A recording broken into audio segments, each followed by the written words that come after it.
What's up, y'all, and welcome to another episode of Drop Balls Podcast. I believe we're at episode 32 now. Hope you all are having a good week this far. Before we get started with the podcast, I do want to let you all know that I will be switching YouTube channels. Drop Balls will now be on Redacted Media. That is the YouTube channel. I will put a description down below. But me and two of my homeboys, they also have a podcast. We decided to join forces and combine all of our content into one media page or one YouTube page. And because we all have a common goal, we all putting out content. So we just decided that we're going to put everything on one media page. So that way, the subscribers, they have their choice. They can pick their poison. They can look at like, if you don't like sports, you can go listen to their podcast. If you don't like their podcast, you can go listen to sports, whatever you want to do. They also put up gaming stuff and from their Twitch streams and all of that stuff as well. So we decided just to join forces and put everything together. Now, everything else will be the same. I still have my same Instagram, my same Twitter at DropBallsPod. Spotify is still the same. The name Drop Balls is still the same. It's just gonna be on a different YouTube channel. But everything else, still the same. iTunes, Google Podcasts, Spotify, all of that. None of that's gonna change. Just the YouTube page. So go ahead and subscribe to that YouTube page. Like I said, I will put the link down in the description. Subscribe to that page. Go ahead and listen to some of their content as well. I mean, they talk a lot about they just BS, and it's cool. Like they just let it flow. So go ahead and listen to that stuff as well. But yeah, moving YouTube channels, man. Trying to make it happen. But anyway, also before we get started, I do want to let you know that this episode is being brought to you by Black Elephant Brand. If you haven't checked out the website yet, go ahead and check out blackelephantbrand.com. We to put out our fall stuff, our fall line and everything. We also got breast cancer stuff up on the website. So if you want to support the breast cancer awareness, it is October. It's time. It's that time of the year again. So go ahead and check out blackelephantbrand.com and use code DROPBALLS to get 15% off of your first purchase. And as well, the breast cancer awareness shirts, the Protect the Boobies shirts and everything, the money that comes from those sales, they will be donated to two breast cancer foundations, the Breast Cancer Research Foundation and the Dr. Susan Love Foundation. So it's going towards a good cause. I'm not making anything off of that. So go ahead and check it out. Buy your shirt if you want to, help the cause. I'm pretty sure some of us, if not most of us, know someone that has suffered from breast cancer or is still suffering from breast cancer to this day. So go ahead and support the cause. Also, this episode has been brought to you by Thrive Fantasy app. Thrive Fantasy app is a place you can go to make prop bets. They take all of the guesswork, all of the research out of everything because they only give you the top tier athletes in their respective sports. So you can go make prop bets. You can download the app on Apple iTunes or the Google Play Store. So I'll put the link for that as well in the description. And download the app. Use the code DROPBALLS20, and they will match you up to $50 of your whatever deposit you make. They'll match you up to $50. So if you make a $20 deposit, they'll match you $20. You make a $30 deposit, they'll match you $30.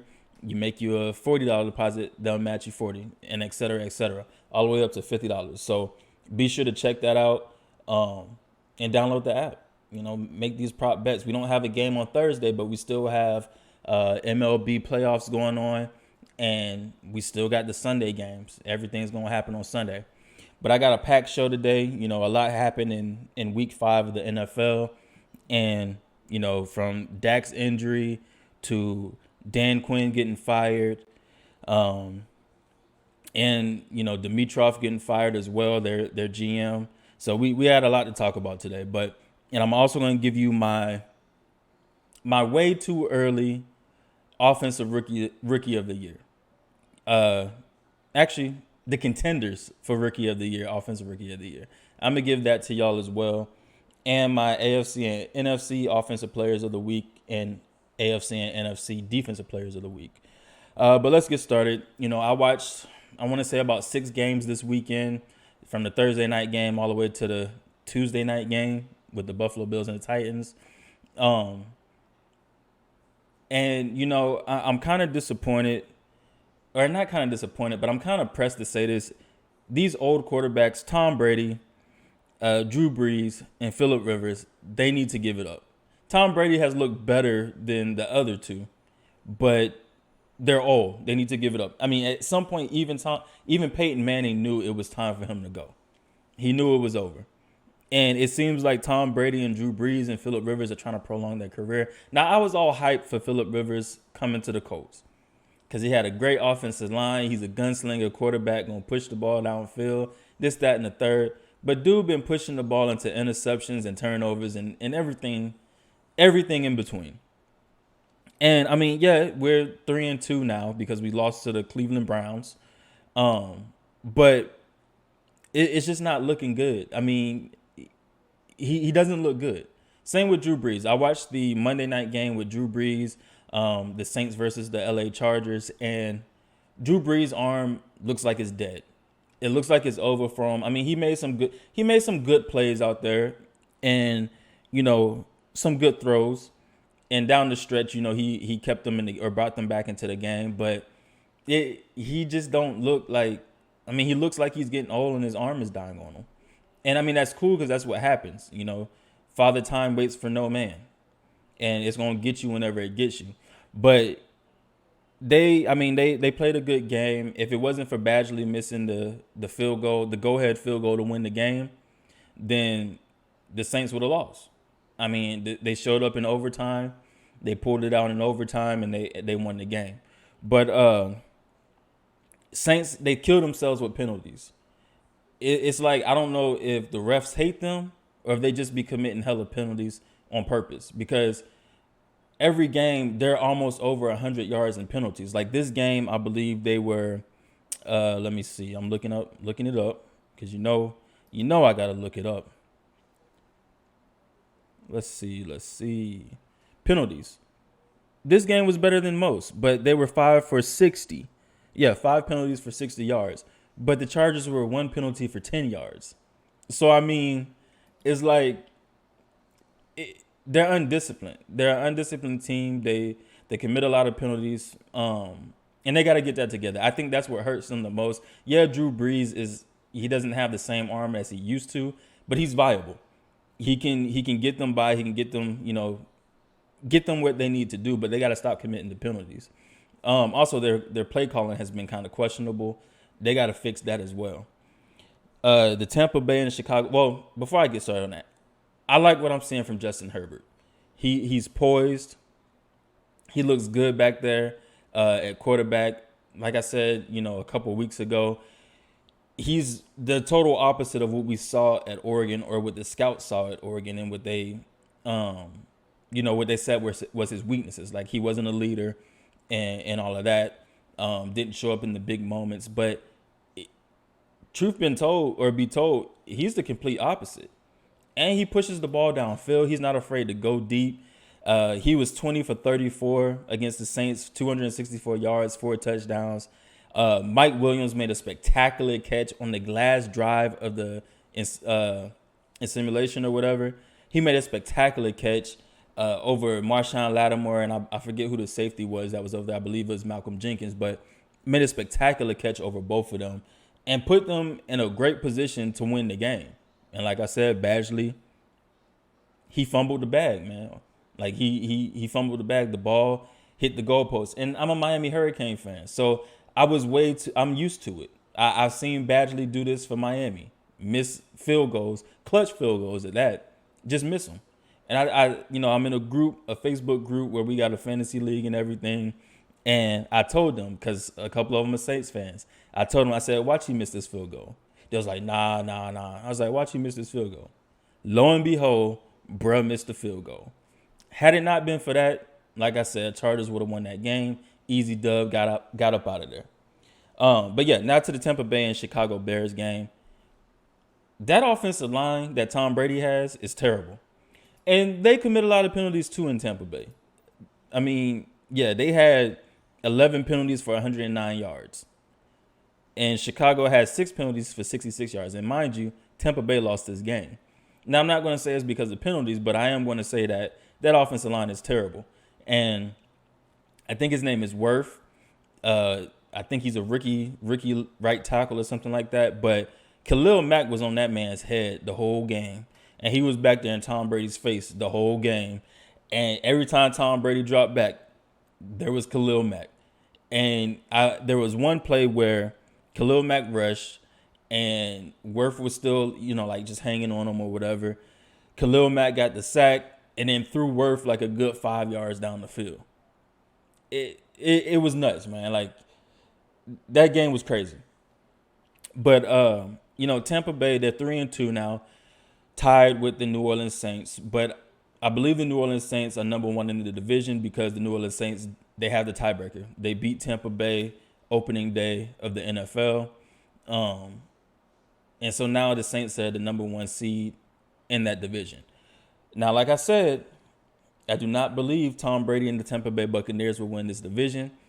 Michael Thomas, he did not play the other day because his dumb ass got in a fight with one of their players or with one of the defensive players. And then he argued with the coaches afterwards.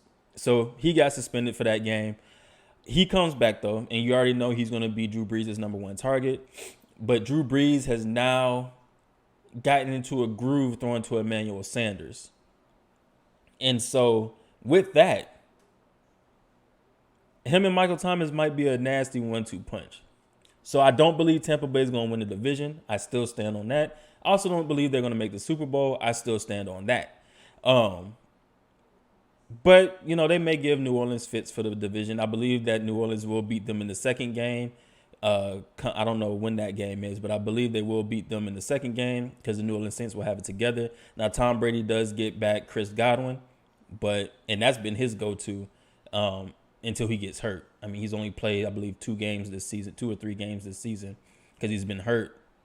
I think he got hurt and was out week 2. And it was out this last week 5. So, yeah, he's played about 3 games. So, we'll see how that goes when he gets back with that from this hamstring injury. But like I said, they're not going to win the division.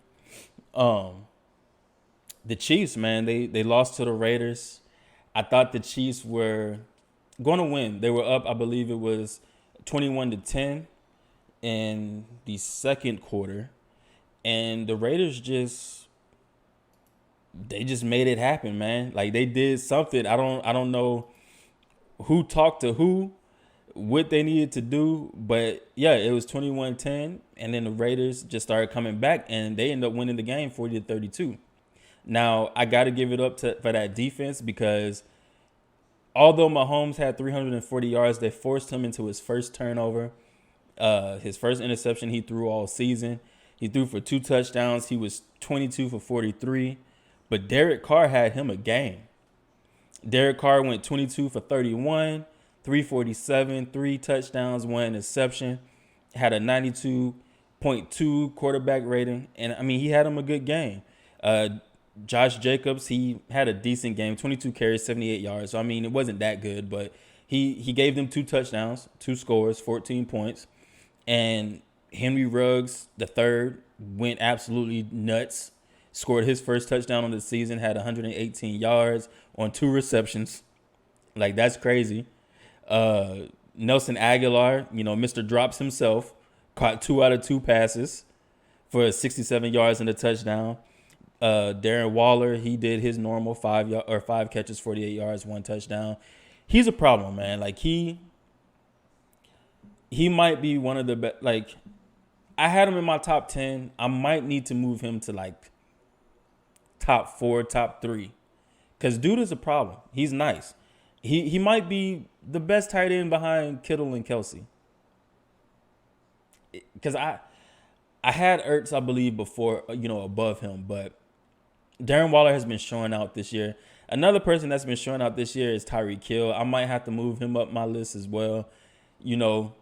My thing was all he does is run. He runs fast. So he burns everybody. That's easy to do when you're the fastest man on the field. But, looking at him this year, I think if Tyreek Hill puts up over 1,000 yards and, double-digit touchdowns, I might have to move him up my list in my top 10. Travis Kelce had him another great game, 8 receptions, 108 yards, and 1 touchdown on 12 targets. So that defense that we saw from Kansas City lately, they didn't do what they have been doing lately. Because lately it seems like they've been smothering people, but Kansas City hasn't been on that lately.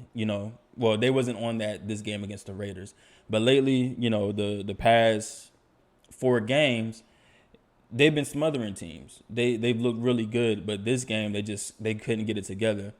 We did get to see Alex Smith return for the first time. He did not start the game against the LA Rams, but he returned. Kyle Allen, I believe that's his name. He got hurt, exited the game early because he took some hit by Jalen Ramsey on the sideline, which Jalen Ramsey got called for targeting for that, that wasn't targeting.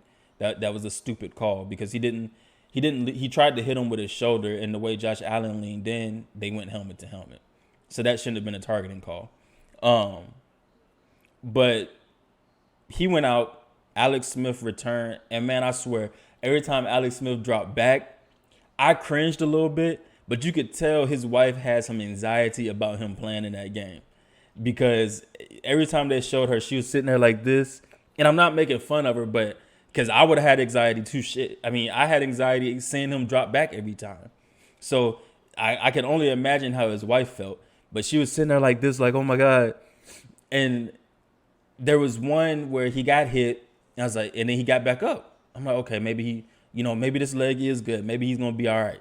Then there was another one where I don't know who it was that got back there, but they kind of jumped on his back and you could see his legs going a little. You could see Alex Smith's legs going like carrying dude. And I was like, okay, cool. Maybe Alex Smith is good.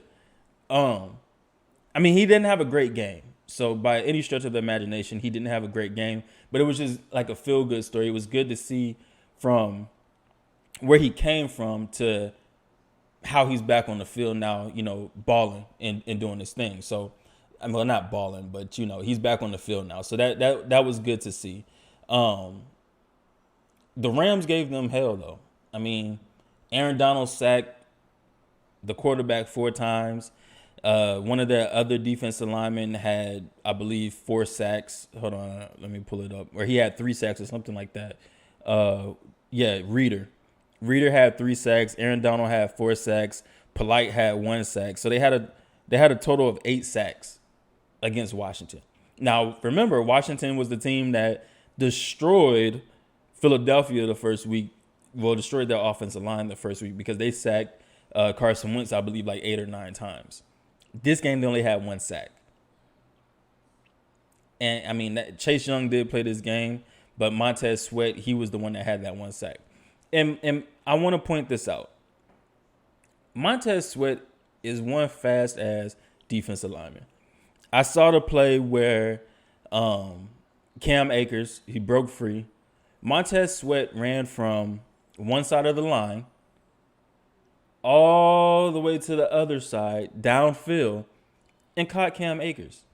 Now, Cam Akers might have ran out of gas a little bit, but all I know is Montez Sweat hawked Cam Akers, who is a running back, and he hawked him.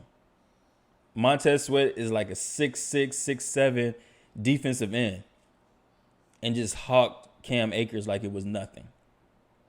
Fast ass dude. But Jared Goff had him a really good game, 21 for 30, 309 yards, 2 touchdowns, and an interception. Cam Akers had 9 carries for 61 yards. Henderson had 15 carries for 38 yards and a touchdown. Gerald Everett, he's becoming a top-tier tight end as well, and also one of Jared Goff's go-to receivers now. And in the run game, they give him the ball on end of the rounds and all of that.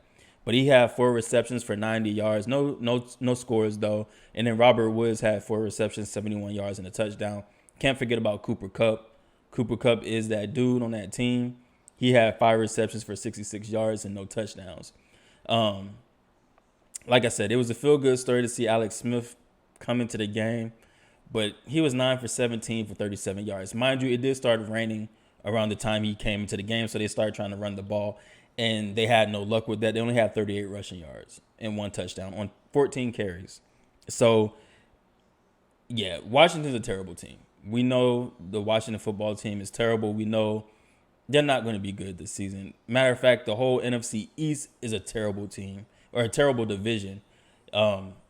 Everybody sucks in that division. I got to give it up. I mean, the Cowboys are 2-3, and they're the number one seed in that division. So they're going to get a playoff home game because they're going to. I mean, if the season ended today, they would get the playoff home game because they won their division at 2-3. So I think that division is probably going to finish the season somewhere around 7-9. The division winner will finish at 7-9. And it's going to be a close race between all of the teams. Probably, maybe. But it's terrible. But that leads me to the Dallas and Giants game. And now, for those of you who didn't see it, Dak Prescott suffered a compound fracture in his ankle. And compound fracture means that the bone broke the skin. And when I first saw it, I was sitting there and I was FaceTiming my son, and I saw Dak just holding his calf. So I'm like, oh shit, Dak tore his Achilles or something like that.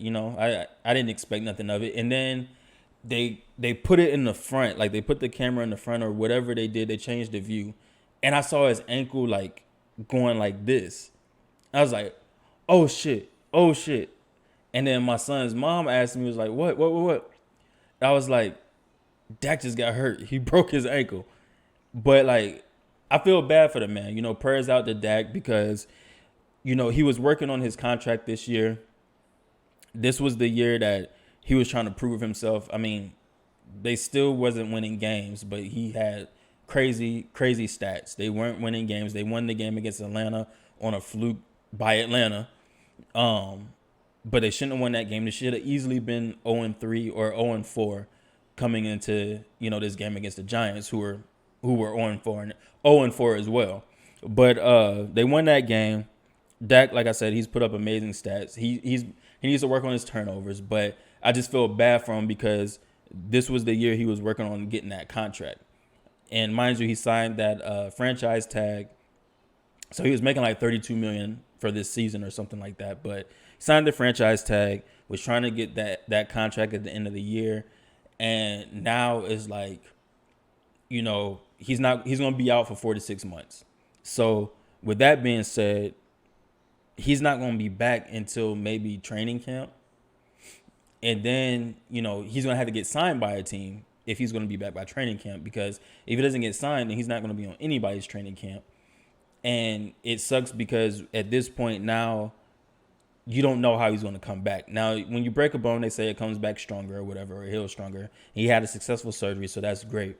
But like, it just sucks. And then not only that, like, he lost his brother this year. He's been battling depression and all of that stuff. So, when he got carted off that field and those tears came down his face, it wasn't because of the pain from his ankle. It was because of the pain of what was been brought in 2020, like the pain that's affected him emotionally in 2020. I don't think it was because of the ankle pain. It's just that he knew everything that he lost so far this year. And it sucks. Like, it's terrible. But, prayers out to him. Hope for a speedy recovery. Hope he does get a nice little contract, or like even get like a 2-year prove it deal or a 1-year prove it deal, where it's like, okay, come in and prove that you're good, you're healthy. And hopefully he can stay healthy that whole season and ball out and get the contract he deserves. I think he should have got paid. But hey, that's just me. But anyway, to this game, Dak started the game 14 for 20. Well, before he got injured, he was 14 for 21, 166 yards and 1 touchdown. He got hurt. Andy Dalton came in. Now, I really thought, like, from the way this game was going, I thought Dallas was about to lose this game to the Giants. And the Giants were going to start off 1-4. And then Dallas was going to be 1-4. And who else? Philly was going to be 1-3-1. And, well, we already know Washington's 0-5. So I knew that was going to happen. But I just thought that was the way this was about to go.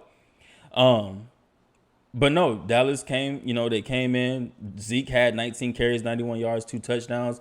And after Dak got hurt, Andy Dalton came in, and he actually led the game to the game-winning drive to win the game. He came in and made 2 tremendous throws to Michael Gallup. And mind you, Michael Gallup made some amazing catches.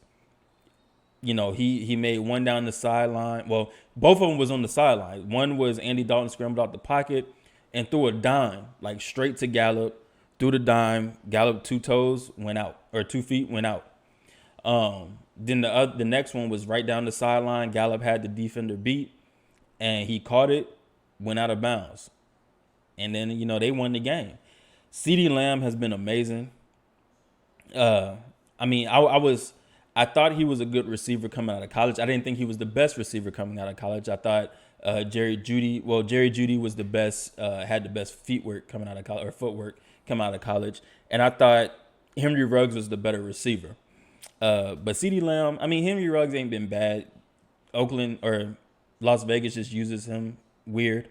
But CeeDee, he's been used. And CeeDee had him a game on Sunday. 8 receptions, 124 yards. He didn't score, but I know he got me a ton of points on my fantasy team. So he had him a great game. Daniel Jones, he's a terrible quarterback. And Joe Judge is a terrible coach. That I'm saying it now. I don't know how he may pan out in the next few years, but he's a terrible coach. I'm glad to see Devonta Freeman is rejuvenating his career. And sucks that it's with the Giants because Saquon got hurt. But he's trying to rejuvenate his career. He had 17 carries, 60 yards, and a touchdown. And he was used in the passing game. He had 2 receptions, 27 yards. But Darius Slayton, I believe he was a rookie last year. This is either his second or third year. I don't know if it was a rookie year last year. I'm going to check.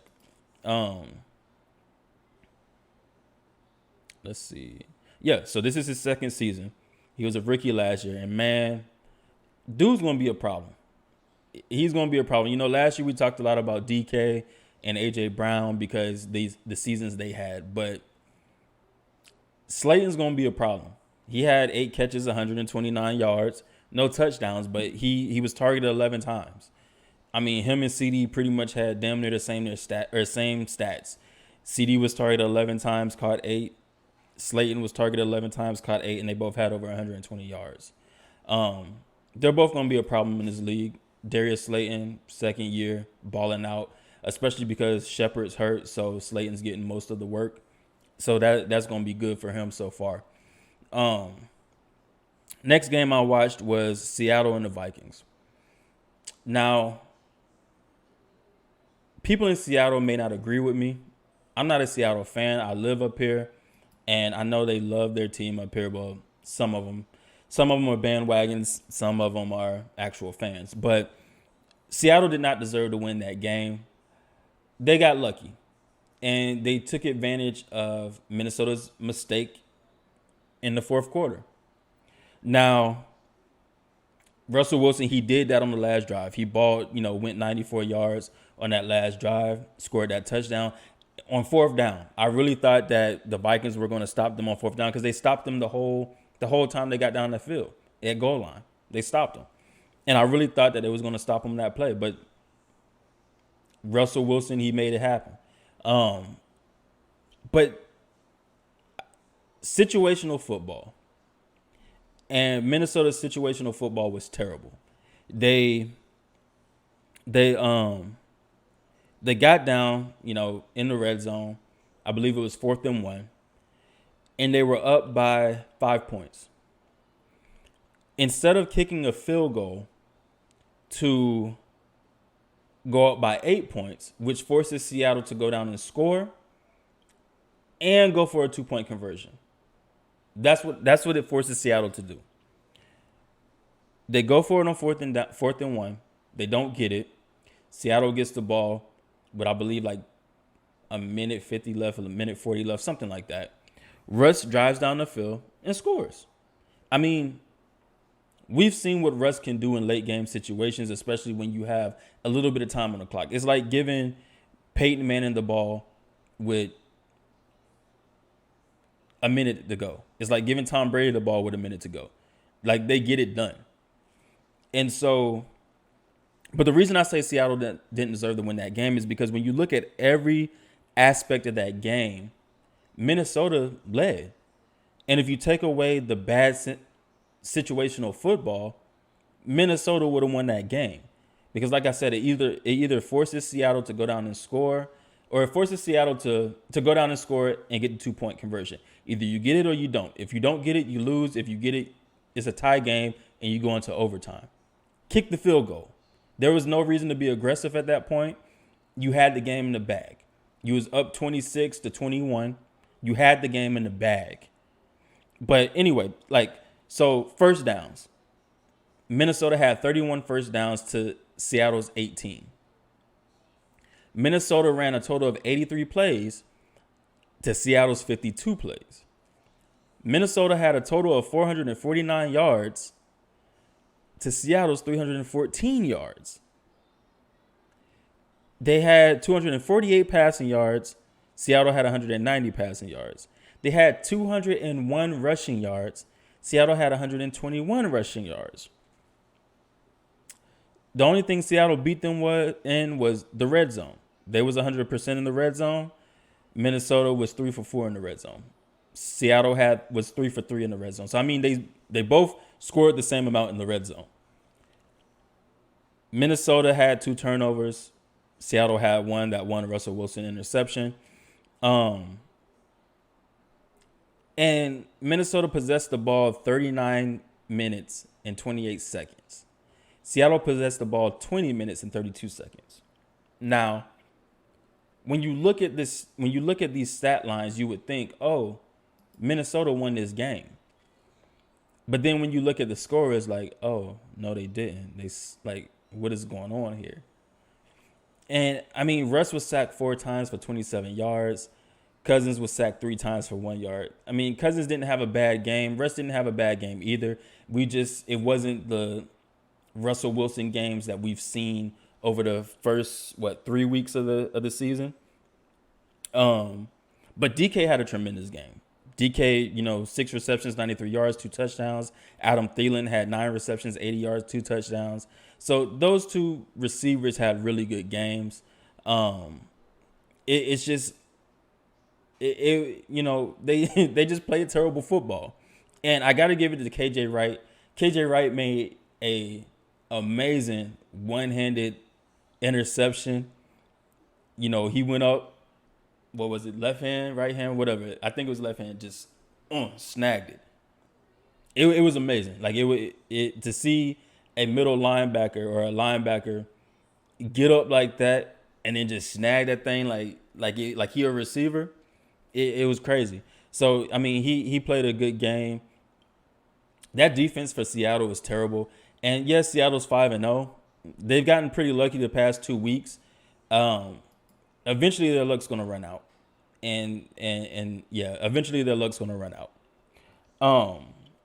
Now this takes me to, because Thursday's game tomorrow got canceled, or I'm recording this on a Wednesday. So tomorrow, Thursday's game got canceled because I believe Kansas City was supposed to play the Buffalo Bills, but because of the Titans and their COVID tests and all that, their failed COVID tests and all of that, the game was moved. The Bills and the Titans played on Tuesday, and the Thursday game was moved, I believe, to Sunday. So, but that game last night, I've been raving about the Bills and how Josh Allen looks really good and how he's been balling and this, that, and the third. And I still think Josh Allen is still in that MVP conversation. I still think Russell Wilson should be in that MVP conversation, even though he didn't have a great game this past, Sunday. He should still be in that conversation because, hey, he led the team to a dub at the end of the game. So he did what he needed to do to get the win. But, Josh Allen, he had a mediocre game this game. He threw his first 2 I believe it was his first 2 interceptions, or his no, it wasn't his first 2 of the season. It was he's thrown 3 this year, I believe. But he threw 2 interceptions this game against the Tennessee Titans, both to Malcolm Butler. And he just didn't look right this game. And I don't know if it was Tennessee's defense. Now, one of the interceptions I don't blame him for because it was in the receiver's hands. Who was the receiver? It was Andre Roberts. It was in his hands. And he booped it up. Malcolm Butler caught it, took it. But he 26 for 41, 263 yards, 2 touchdowns, 2 interceptions. Now, Ryan Tannehill, on the other hand, was 21 for 28, 195, and 3 touchdowns. And, I'm going to have to show y'all this video RIP to Josh Norman. And I'm going to show you this video of Derrick Henry tossing that man like, excuse me, sir, I need to get over there real quick. But I'm going to show y'all the video and count down 3, 2, 1. He needs some milk. Yep, so that was Derrick Henry just disregard for Josh Norman's life and disregard for his family. And like he didn't care. It was just like, you suck, move.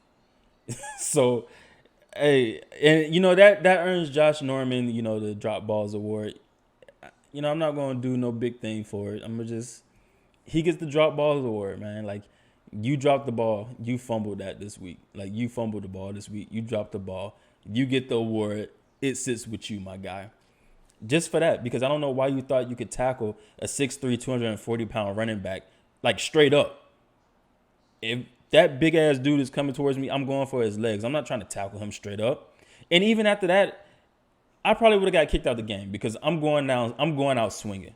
I'm fighting you after you do something like that, like something disrespectful like that to me. We fighting. I'm sorry. Kick me out the game. It is what it is. But anyway, so now this leads me to my AFC and NFC players of the week on the offensive side and the defensive side. And so the offensive player of the week in the AFC, got to give it to that boy Chase Claypool. Now, the reason he got it, I mean, I'm pretty sure people think there's other players deserving, but the reason Claypool got it was because he's a rookie receiver for the Pittsburgh Steelers. He has 7 receptions, 110 yards, 3 touchdowns, and a rushing touchdown.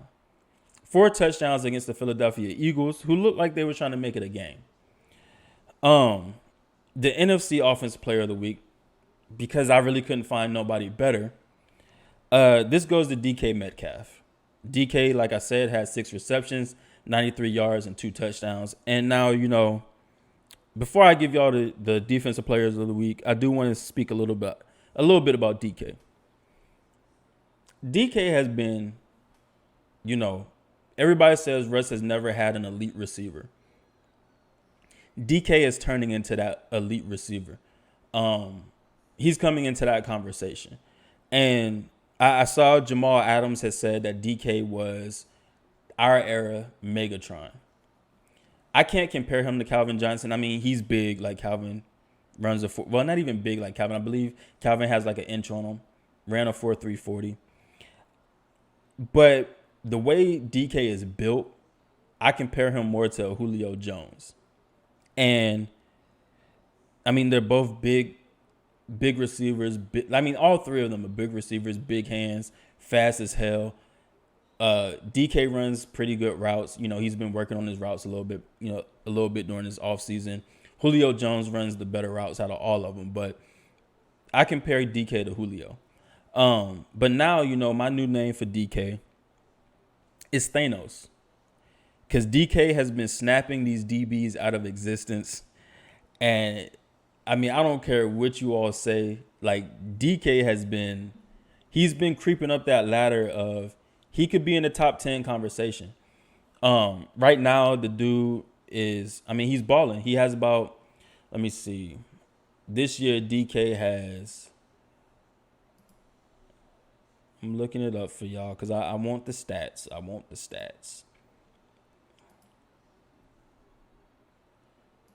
So through 5 games, not Dak Prescott, my bad. I just saw his name pop up. DK Metcalf through 5 games has 39 receptions, 496 yards, and 5 touchdowns. So that's through 5 games. We have a 16-game season. So if he has that through 5 games, he's averaging a touchdown a game. So he's on pace to score 16 touchdowns this season. He has 496 yards. That's 99 yards a game. So if we times that by 16, he's on pace to have 1,587 yards this season. And could very well, I mean, depending on how DeAndre Hopkins, he's third right now in yards behind DeAndre Hopkins and Stephon Diggs. D Hop has 528, Stephon has 509. So he's on pace, man. Like I said, I'm calling him Thanos from now on. And he's snapping DBs out of existence. He killed Stephon Gilmore last game against when they played the Patriots. And he's slowly becoming that dude. And I believe, in the next few years, he's going to be that elite, or for the next few years, the stretch of however long Russell Wilson stays in the league and stays with Seattle, he's going to be that elite receiver for Russell Wilson. That receiver he's never had his whole career that's probably going to push Russell Wilson into that MVP conversation more often because he's never received a vote for MVP. But I think DK, he's going to help him get there. Now I need him to get his catching percentage up because right now his true catch rate is 78.6 or 78.6%. But if we looking at so the true catch rate counts the catchable targets, how many targets and the catchable targets and all of that. So right now that's sitting at 78.6%. He needs to get that up a little bit. But his catch rate, if we look at that, just his targets and his receptions, is at 56.4%. That needs to go up. Like he can't that can't be. He needs to get that up. He's sitting around Mike Evans land right now. His whole universe. He's sitting somewhere in that. He needs to get that up. Now, the AFC Defensive Player of the Week, I'm giving that to Las Vegas Raiders. I was about to call them Oakland again. Giving that to the Las Vegas Raiders. They have been, I mean, they just held that offense. That's probably one of the highest scoring offenses in the league, the most potent offense in the league, and they beat them. Like they just held them down. Like they did what they needed to do to win that game, to help the offense win that game. So I got to give it to the Raiders defense. NFC Defensive Player of the Week, that goes to Aaron Donald. Now he has been quiet this season, but I mean, not really too quiet because I believe he has like 6 or 7 sacks throughout the season. He had 4 this last game against the Washington football team. Actually, he's leading the league in sacks, so he has 7.5 sacks. So although his year has been quiet, he's been balling. And he had 4 sacks this past game, and he did what he needed to do to help his team get that dub. Now, we're down the stretch, and I'm happy because 2 of the coaches have been fired that I've been calling to get fired. Now I got 2 more that need to go, but so far 2 of them have been fired. So we all know Bill O'Brien was fired for the Texans, and they got their first dub this week with Romeo Cromwell as the head coach. And now Atlanta Falcons have fired Dan Quinn. And not only did they fire Dan Quinn, they also fired their GM, Dimitrov, or however you say his name. They fired him as well. And who is their head coach now? Their interim head coach is, hold on. Let's see. Nope, he's not the head coach anymore. Where is it at? I guess I should have put interim. Oh, Raheem Morris. And if anybody remembers Raheem Morris, I believe he was the coach at one time for the Tampa Bay Buccaneers at one point in time.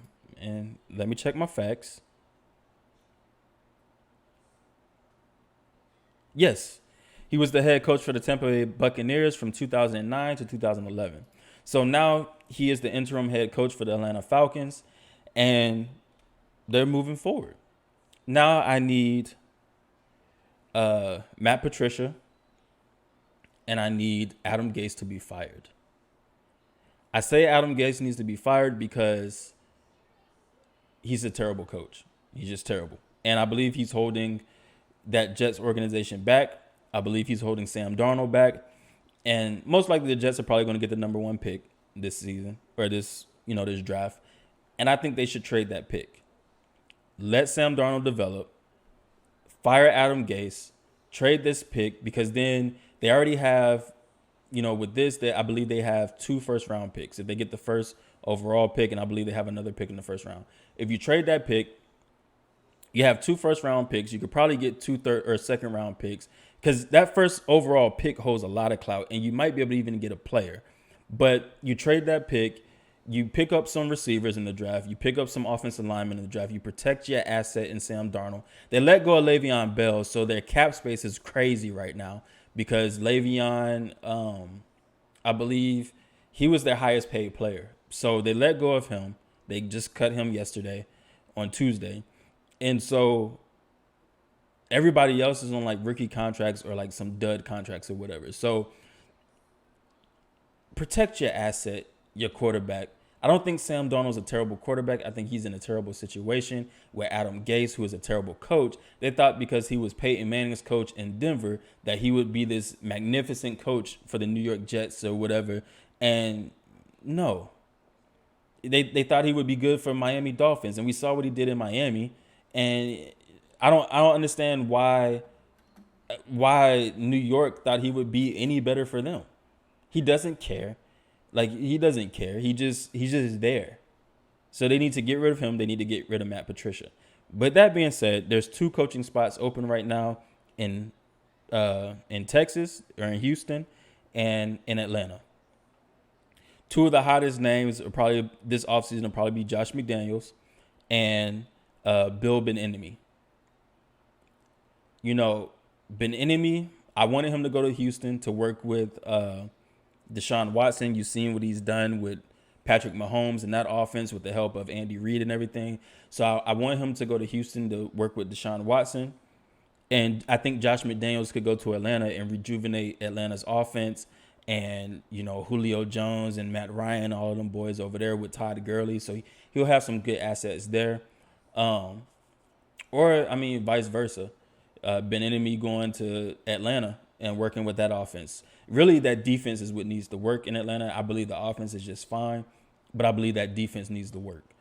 But those are the 2 names that I'm looking at for the Atlanta job and the Houston job because I think Ben-Enemy can do some work with Houston, especially with Deshaun Watson and the way he's ran that offense with Kansas City. And I believe I said this last week, but I think he could do some work over there in Houston, and McDaniels could do some work in Atlanta. But we'll see how that goes. Hopefully there's 2 more seats coming available at the end of by the end of this season with Adam Gase being gone and Matt Patricia being gone because they're just terrible coaches. They suck, and they haven't gotten any better. I've given y'all Matt Patricia's record, you know, plenty of times. Adam Gase is 30-39. You know, he's terrible, man. Like, he was 10-6 with Miami, and that was his only winning season. His first year with Miami, he was 10-6. Only winning season he has under his belt. 6-10 the next year, 7-9 the next year, 7-9 the next year, and now 0-5. He's gone 7-9 twice. Once with Miami, and once with New York, and now he's 0-5 with New York in his second year with the Jets. And, you know, Le'Veon finessed the system because he played 17 games with the Jets and made $28 million.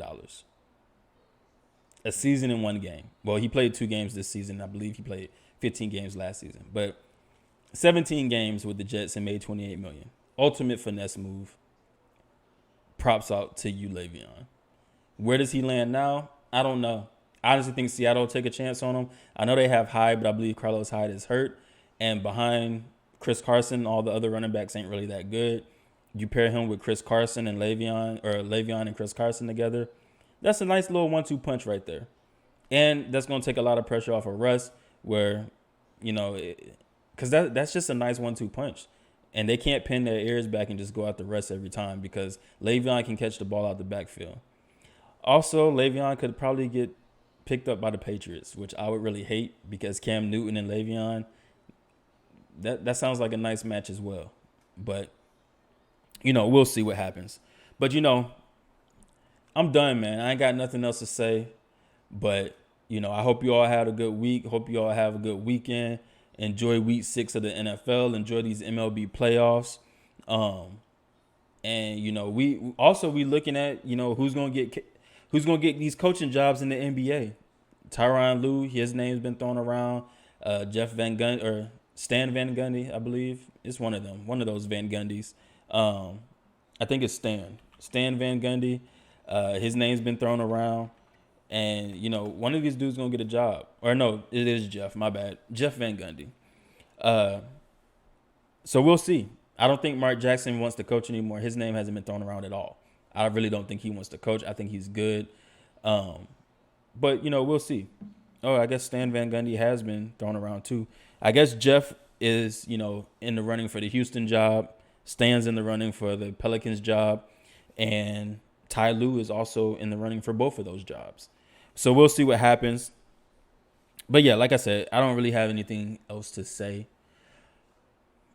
You know, until next time, man, y'all be easy. Peace.